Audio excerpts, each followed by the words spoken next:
का प्रयास भी करना चाहिए। कायर बन के नहीं बैठने के लिए कहा गया है। जैसे हम प्रयासरत हैं। जब कंस को आकाशवाणी हुई कि जिस बहन को आप बड़े प्यार दुलार से रथ में बैठाल कर विदा करने के लिए ले जा रहे हो, इसी के गर्भ से जो 8वीं संतान प्रकट होगी वो तेरे मृत्यु का कारण बनेगी। आकाशवाणी सुना, क्रूर कर्मा था। जब देवकी नहीं रहेगी तो संतान कैसे होगी।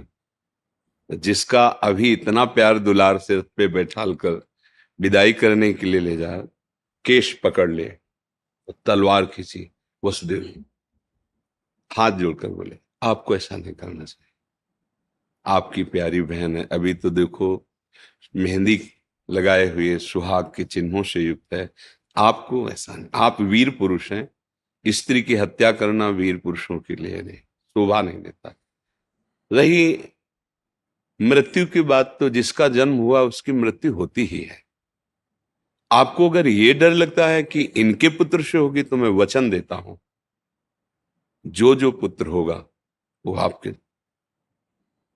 वसुदेव जी सत्य थे, सत्यवादी थे। उसको विश्वास था वसुदेव जी कभी झूठ नहीं बोलेंगे। छोड़ दिया देव। तब उस प्रसंग में कहा है कि आयु हुई मृत्यु से बचने और टालने का पूरा उपाय करना चाहिए। जब नहीं बच पाए तो बात अलग की।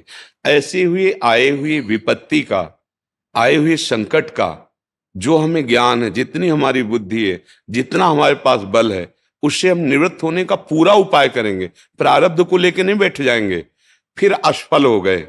अब विचार से हम उसका समन करेंगे कि प्रयास पूरा किया पर विधान ऐसा ही था, मुझे हारना था, मुझे दुख भोगना था, या अमुक घटना होनी थी, मैंने तो पूरा प्रयास किया। प्रयास के लिए कहीं निषेध नहीं किया गया। पुरुषार्थ करने पर भी यदि हमारी पराजय हो रही है तो फिर दैव बलवान हो गया। दैव माने पूर्व प्रारब्ध बलवान हो गया। अब ऐसा नहीं कि कोई हमारे साथ अभद्र व्यवहार कर रहा है तो हम चुपचाप सहन कर रहे हैं। नहीं, हम उसको कानून, एक विधान बनाया गया है, हम उसकी रिपोर्ट करेंगे। इसके बाद वो दंडित नहीं किया जा रहा, छोड़ दिया जा रहा है, तो हम सहन करेंगे कि शायद हमारा प्रारब्ध ही ऐसा है, वो पर हम उसका विधान करेंगे। अब कोई हमारे मारने के लिए आया तो गर्दन थोड़ी ऐसे झुका देंगे। हम गृहस्थी में हैं, व्यवहार में हैं, हम लड़ेंगे। जब नहीं जीत पाएंगे, गर्दन उतार देगा तो बात अलग की है। सिद्धांत को समझना होगा, नहीं तो मतलब फिर चूक हो जाएगी, कायरता आ जाएगी। फिर कायरता नहीं आनी है। परिणाम पर हमें ध्यान देना है। परिणाम में, सुख दुख में, लाभ हानि में, जय पराजय में समान रहना है। लेकिन कर्तव्य में हमें उदासीन नहीं हो जाना। कर्तव्य में हमें कायरता रूपी दोष से युक्त नहीं हो जाना है। कर्तव्य आया है तो हमारे जो बुद्धि में प्रकाश दे रहे हैं भगवान, उसके अनुसार हम प्रयास करेंगे। सफल हो जाते हैं तो हर्ष नहीं, क्योंकि भगवान का बल था, और हार जाते हैं तो शोक नहीं, क्योंकि प्रभु का विधान था।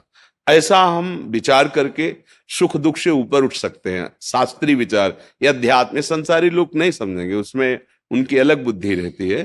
परमार्थ के पथिक को ऐसा ही करना चाहिए। समझ में आया जी? जी।